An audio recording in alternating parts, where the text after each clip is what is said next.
2020. I'm Samantha Szesciorka, the Assistant Curator at the Wilbur May Museum in Reno, and I've been answering questions about the wonderful world of museums all day. I'm very excited to share another batch of questions with you for this video. First up, our question comes from Shane. He asks, in what ways can museums better engage with the general public? This is a really great question. There's a challenge for museums to better integrate themselves into the communities that they're in, to be good neighbors in the communities that they're in, and get community buy-in and a sense of ownership, because museums exist for all of us. They belong to you, they belong to everybody. And so I think it's the effort to better engage with the public comes from doing things like this, communicating and talking and sharing our collection with people who come but also who aren't physically here, and being accessible to the public in all ways that we possibly can be. I think we're all trying to be better at that, and then bringing exhibits and programs that are useful to the community that we serve, because we do exist to serve the communities we're in, and we can't exist without you. So yeah, engaging with the general public is something we're all working on trying to be better at. So hopefully that answers your question, Shane. Thank you. That's a good one. Our next question comes from Marcel Sarfati. He asks, how do you come up with the ideas for your exhibitions? We bring in traveling exhibits throughout the year, and one thing, I can't speak for other museums, but for us, what we look for are a balance between exhibits that are educational but also entertaining. So we want people to come here and feel like they're having an experience that they're going to remember. They're going to learn something, they're going to have a little fun, and we also want to try to hit all demographics. We're not just a kids museum, we're not a art museum, we're not, we want to exist for everybody.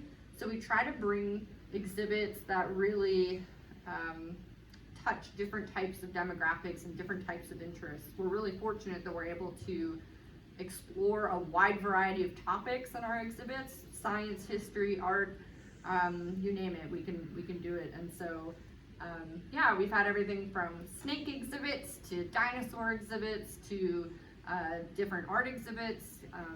It's really fun trying to figure out what we can bring that our community will enjoy.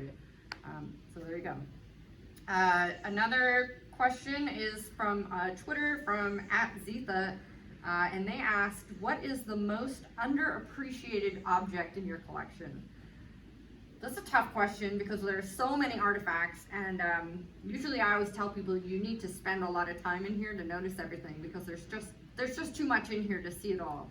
But one artifact that I think is often overlooked is this guy right here, because it's kind of tucked in the corner of the living room that we're in. This is a 1942 Zenith console radio, pretty unassuming. Sometimes people will glance at it. But most people don't realize that it holds a secret, and that is that it is actually still working. So a little side story: Wilbur May, who did a little bit of everything, he's a Renaissance man, in addition to his adventures and world travels and all of his many accomplishments, he also dabbled in songwriting. And in 1947, Wilbur wrote a hit novelty song called "Pass a Piece of Pizza, Please," a little tongue twister for you, and actually sold like over 100,000 records. Ridiculous. It's an adorable song about a man's love of pizza, so who can't beat that? This radio has been retrofitted to actually play Wilbur's song, and we only do it for special groups on request, so not everyone knows that it can do that, and I'll play a little bit for you right now. Kick it on, lights up. I don't want salami or any pastrami, but please won't you pass a piece of pizza? Oh, please pass a little piece of pizza. So keep your spavoni, don't cook macaroni, but please won't you pass a piece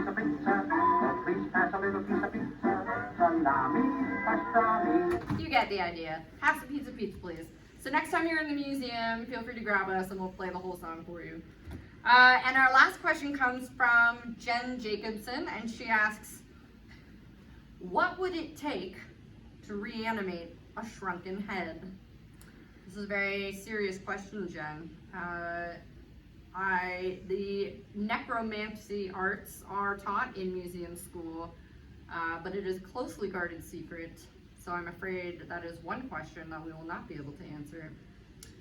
Thank you guys for playing along today, sending all your questions in throughout the day. Ask a Curator Day happens once a year, but we are here for you every day of the year. You are welcome to send us questions or pop in and ask questions anytime. We're here for you. So thank you. We'll see you next time.